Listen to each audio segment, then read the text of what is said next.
Muy buenos días a todos. Hoy es viernes 2 de octubre y la palabra del Señor para esta mañana es 2 Corintios capítulo 5 versículos 11 al 21. Lo que nosotros creemos y cómo nos comportamos debe ir siempre unido. Pablo normalmente él conectaba el deber y la doctrina porque lo que Dios hizo por nosotros él consideraba y nosotros consideramos también que debe motivarnos a nosotros a hacer algo por Dios. En el pasaje de hoy, Pablo está explicando en forma muy clara el mensaje central del Evangelio de Jesús, que Jesús es el Señor, que vendrá a juzgar al mundo con respecto al pecado, que Jesús es el único salvador de pecadores que salva a los pecadores por gracia, por medio de la fe. Hoy me gustaría compartir con ustedes los últimos versículos del capítulo 5. La idea clave de este párrafo de los versículos 18 al 21 es la reconciliación. Debido a su rebelión, el hombre era el enemigo de Dios y estaba fuera de la comunión con él.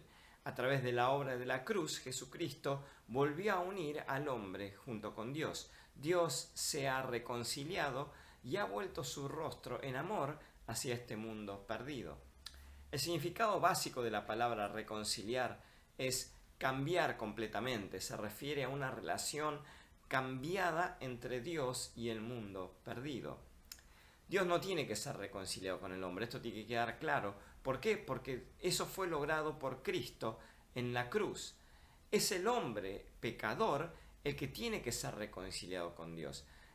Y la persona que nos reconcilia a nosotros los pecadores con Dios es Jesucristo, y el lugar donde lo hace es su cruz. Otra idea clave que vemos en este párrafo es la imputación. Esta es una palabra prestada del mundo financiero. Simplemente significa poner en la cuenta de uno. Cuando depositas dinero en el banco, ¿qué es lo que sucede? La computadora o el empleado que te atiende pone esa cantidad de dinero en tu cuenta o en tu crédito. Cuando Jesús murió en la cruz, todos nuestros pecados le fueron imputados a Él, puestos en su cuenta, y fue tratado por Dios como si realmente si realmente Jesús los hubiera cometido a esos pecados. ¿Cuál fue el resultado? Todos esos pecados fueron pagados y Dios ya no los tiene en contra de nosotros porque nosotros confiamos en Jesucristo como nuestro Salvador.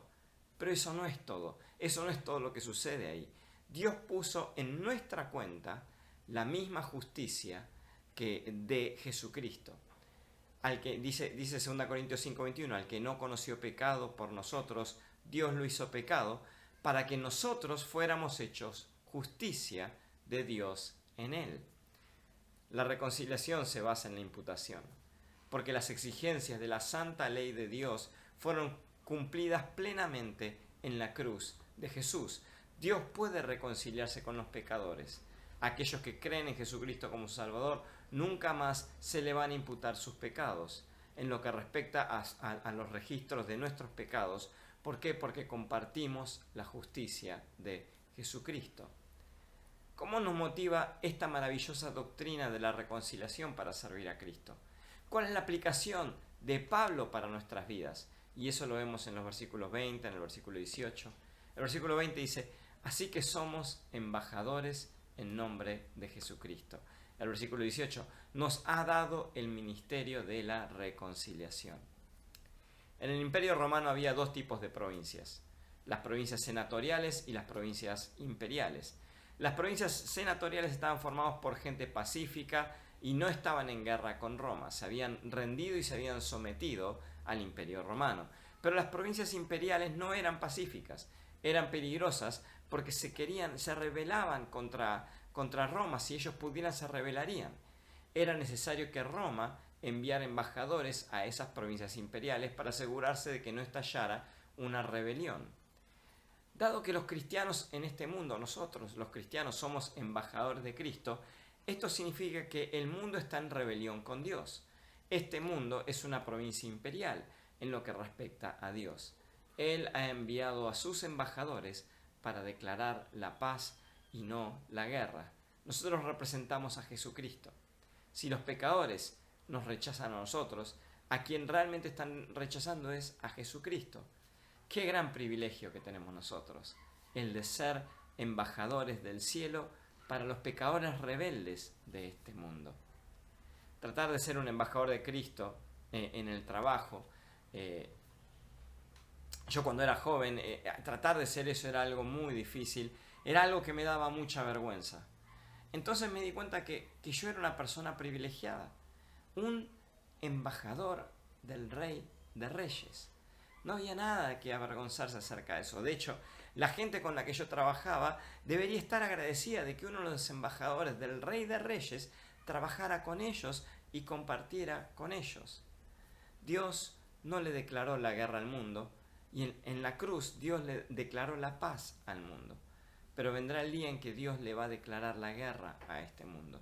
Y entonces va a ser demasiado tarde para los que rechazaron al Salvador. Ya no va a haber tiempo para que ellos puedan escuchar a Cristo. Satanás está tratando de destruir al mundo, pero Cristo y su iglesia están involucrados en el ministerio de la reconciliación, reuniendo las cosas de nuevo y de vuelta a Dios. El ministerio no es fácil, pero qué lindo desafío nos da Pablo a nosotros, para que hoy nosotros vivamos como embajadores de Cristo en todos lados estamos, en el trabajo, en el hogar, en la facultad, de la manera que sea. Dios nos está invitando a que nosotros seamos embajadores de Cristo. Qué gran privilegio que el Señor nos ha dado. Que Dios los bendiga ricamente.